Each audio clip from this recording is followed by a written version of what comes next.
Hey, welcome to Dan's Model Works, and it's part 3 of our Volkswagen Rabbit, otherwise known as the Volkswagen Golf, everywhere in the world other than North America. And as you can see, we're really far along in this. I mean, we've got the whole interior is done, the body's been painted. It's just mostly details on the outside of the body that have to be done. Grill work and things like that, as well as various bits of trim. Now, in the previous episode, I hinted that I am going to be doing something a little bit different with this one.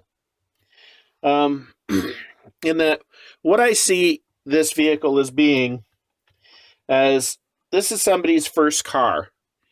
They bought it used. It's not abused or anything like that, but it's, maybe an 18 or 19-year-old guy's first car. And, he's proud of it. He's not souping it up or doing anything stupid like that with it. But, he's got to pay for his insurance. That's big coin right there. Repairs, things like that. He's probably making a few payments on it. So he's got a job. He's got a part-time job. So a couple nights a week, he's delivering pizzas with it. So what I want to do is I'm going to make a sign that'll be sitting on the top, just the sort of thing that would be on there with like some a little rubber suction cups and then, a strap holding it on. The kind of thing that, he would put on at the beginning of the shift and then take it off at the end of the shift. And as well as that, in the passenger compartment, I want to have a stack of pizza boxes sitting on the passenger seat. So that's his part-time job. Now, the other thing I want to do, and I was a little disappointed that there's not really any provision for modeling the cargo compartment of the Rabbit here. They just have this cover. Now, I know there was two different types of cover that was available. You had one was kind of like the window blind that you could pull over and snap into place, and that would cover over your load area. And then the other one was what seems to be modeled here, which is kind of a solid piece that when you open the tailgate, this would kind of open up with it so you could get at the stuff underneath. So the reason I was disappointed, I was planning on, back in the passenger in the cargo compartment, I was going to put two big honking huge speakers in there. Because, the speakers the car comes with, that's nowhere near good enough. What I am going to do is, I'm going to figure he just installed the speakers directly on the cargo cover. So they're going to be kind of triangular, maybe a little crude looking. And the idea is he just kind of knocked these things out in his basement. And they'll have two huge speakers right here. Because, of course, it needs to be loud enough to make the tailgate vibrate as he drives. So that's what I've got in mind. I'm not going to do anything too horrible to it. I just want it to be, some teenager's first car. And, of course, he's delivering pizzas to make ends meet. So we're in my dusty, messy living room so that I can show you this. This is a real taxi sign. I don't know where it came from. It was given to me by a friend when I was like 14 or 15 years old. And I'm pretty sure whatever story he told me about its origin was probably full of crap. So, the pizza sign that I want to put on top of our Rabbit, I'm going to make it the same shape as this. And instead of it being Avenue Taxi, we're going to call it Avenue Pizza. I'm not going to bother putting a phone number on it. I have no idea what city or town this was from. This is actually a huge sign for being a taxi sign. I think they're only maybe a third of as large as that today. I mean, this thing is about 2 feet across. So yeah, this friend gave it to me, and I've been lugging it around since I was 15. So we're talking easily at least 35 years. Um, and uh, it was just basically the sign. There's nothing else to it. And my dad had actually kept on looking at it, saying, "I want to make a TV light out of that." Basically, a light that you would have on all the time, have it in the corner of your living room. And to be honest, we never did anything with it. It wasn't until shortly after I split up with my second wife that I finally made a base for it and put some light bulbs in it. And basically, it sits on top of my wall unit here. So I just thought it would be fun to use this as a model for our pizza sign on top of our Volkswagen Rabbit. So this is going to be the start of our pizza sign, and it's going to be mounted longitudinally, as they say, like this. So a taxi sign would be like this.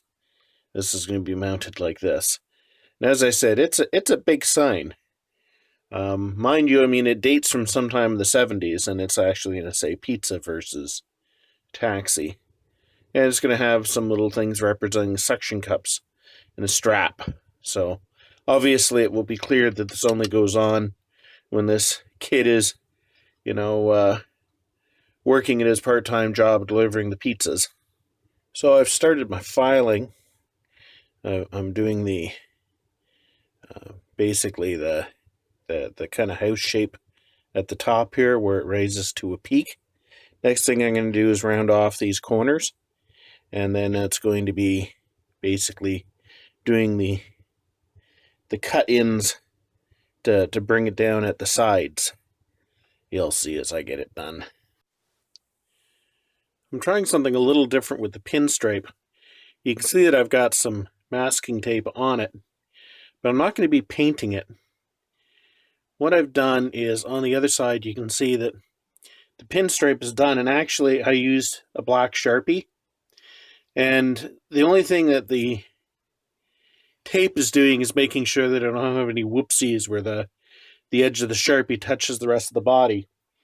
Using this method, it should only be touching the rub strip, the molding. It worked on this side, so let's see if it works on the other side.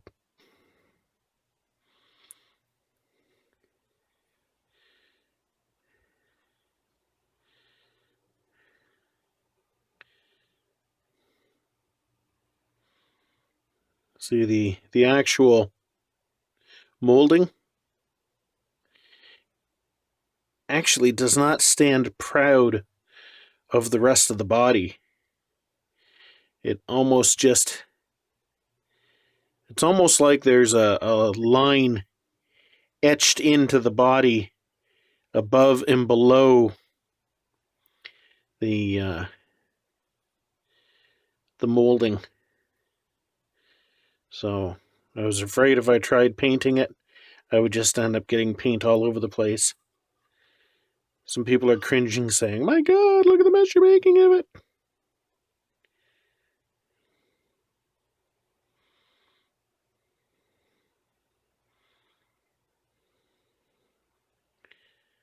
There we go. See how horrible that looks.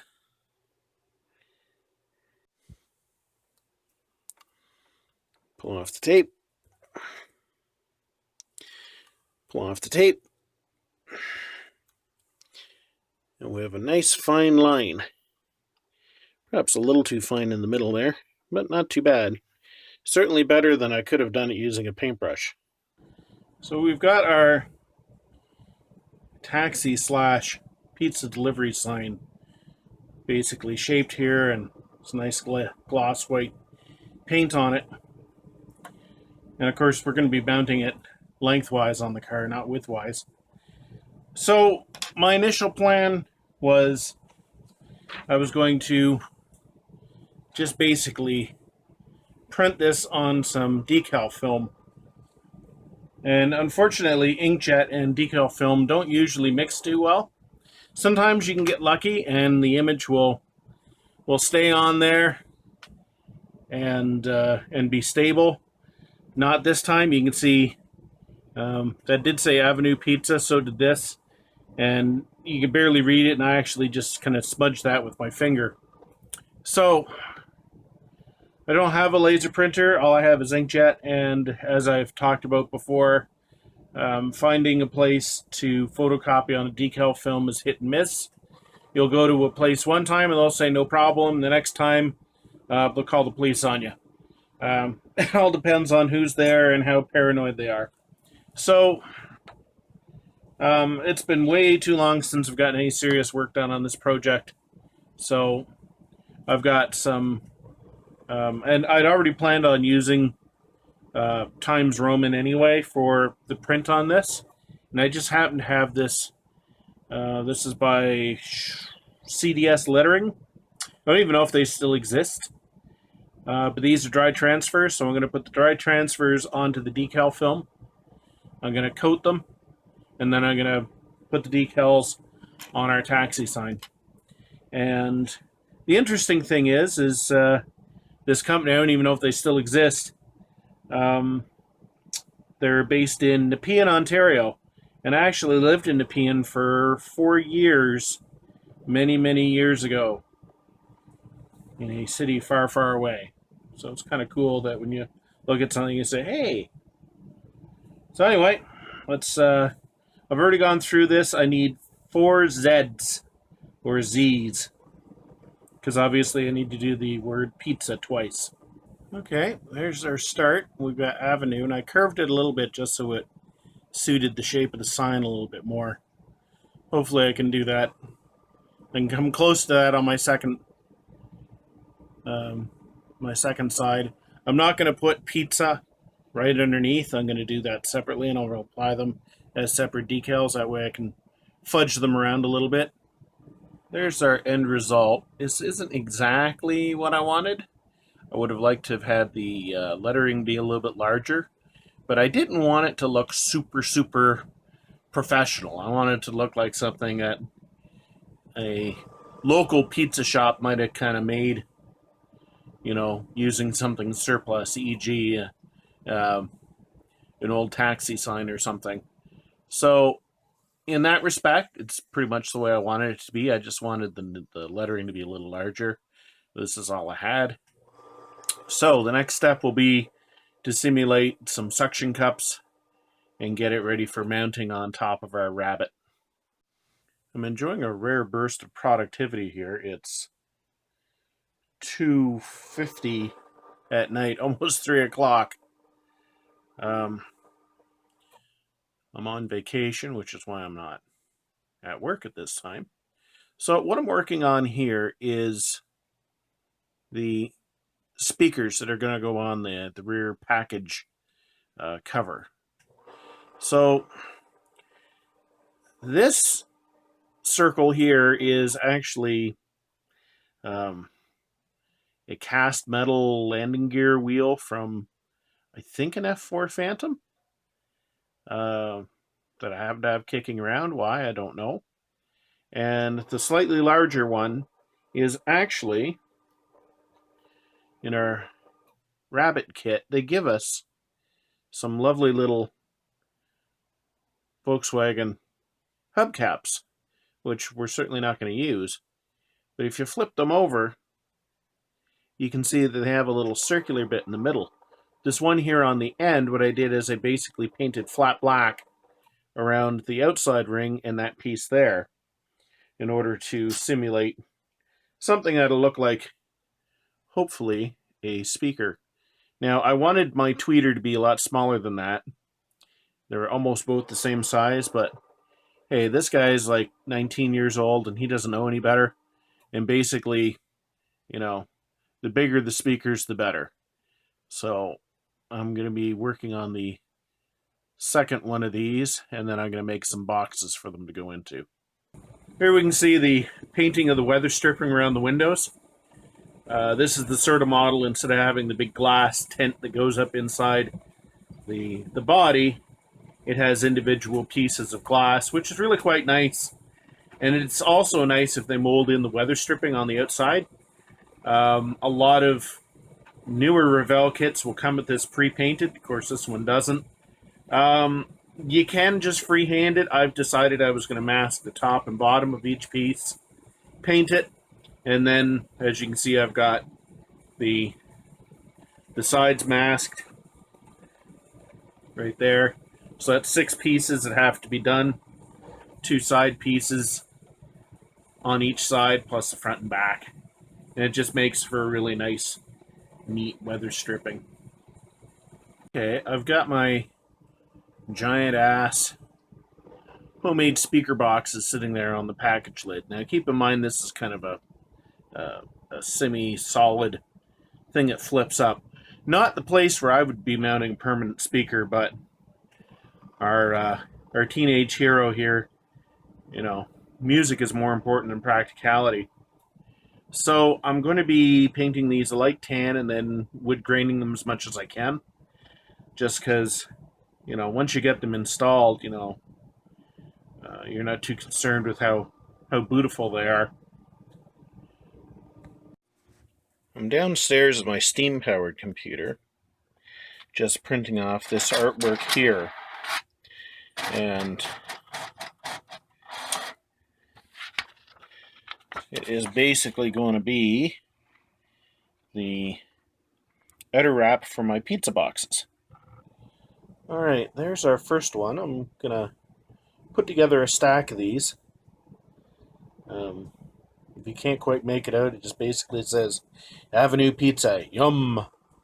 And then on the side, there's like a box for a check mark for cheese, Hawaiian. And then it also says deluxe and pepperoni for them to check off. So I'll whip up a stack of those and get them piled up in there. I intended to take a shot of the pizza boxes and the speakers before I put the interior up inside, but I went and test fit it and I was like, oh, that's pretty good. And I touched a little bit of super glue to 4 spots to hold it up in place. And I was like, oh, wait a minute, I was going to snap a couple pictures first.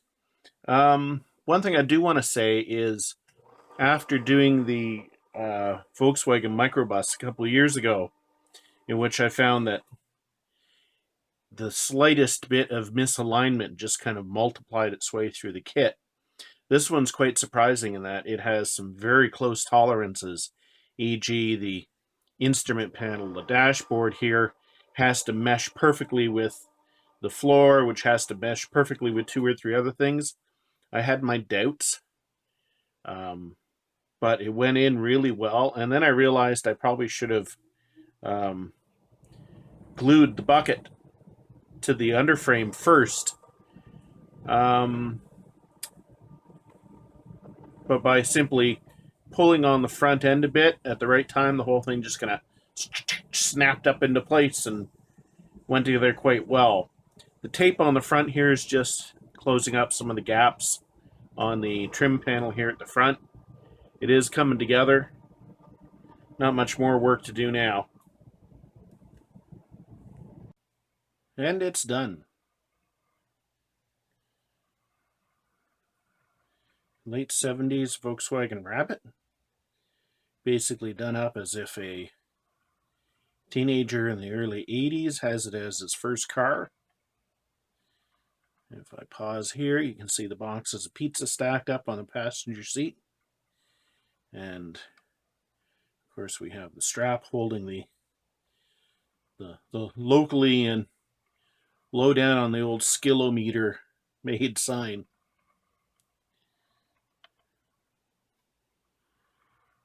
And the only thing that really is a little off fit-wise is the hood wants to stick up in this corner here.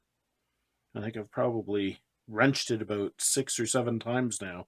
It'll stay level for a few minutes and then it starts creeping back up again.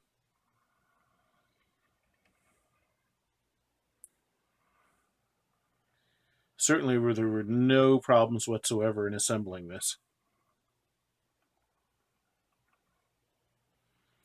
Now on the box top it showed the fenders as being black. I've gone online and maybe only about half of them had black fenders. I think it must have been more of a GTI thing than just straight Volkswagens. I prefer it with the unpainted, or rather the body color fender flares than painted black. Now, I thought I was going to have this done about a month and a half ago. Back in the 80s when they first started talking about chronic fatigue syndrome. And me being young and vibrant, I was like, chronic fatigue syndrome, that doesn't really exist. Well, I don't know if it exists or not, but the last 6 or 7 months or so, I just cannot get enough sleep. So it didn't matter how busy I was or whatever. I just was feeling too tired to do anything. So that's my excuse for this one taking so long to get over the finish line. Of course, I did take a bit of a break to do the no-name truck for Father's Day. Now let's look at some close-up pictures.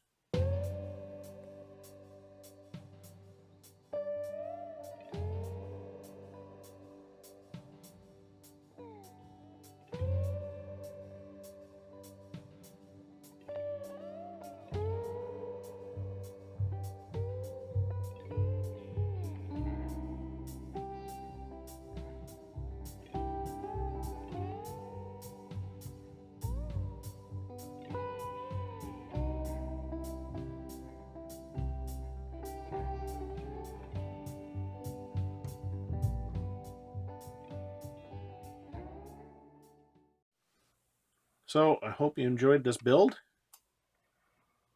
I certainly enjoyed doing it, and it certainly gives a little bit of depth to anyone's model collection instead of just having exotic cars or sports cars or things like that. So, till next time, thanks for watching, and just keep on modeling.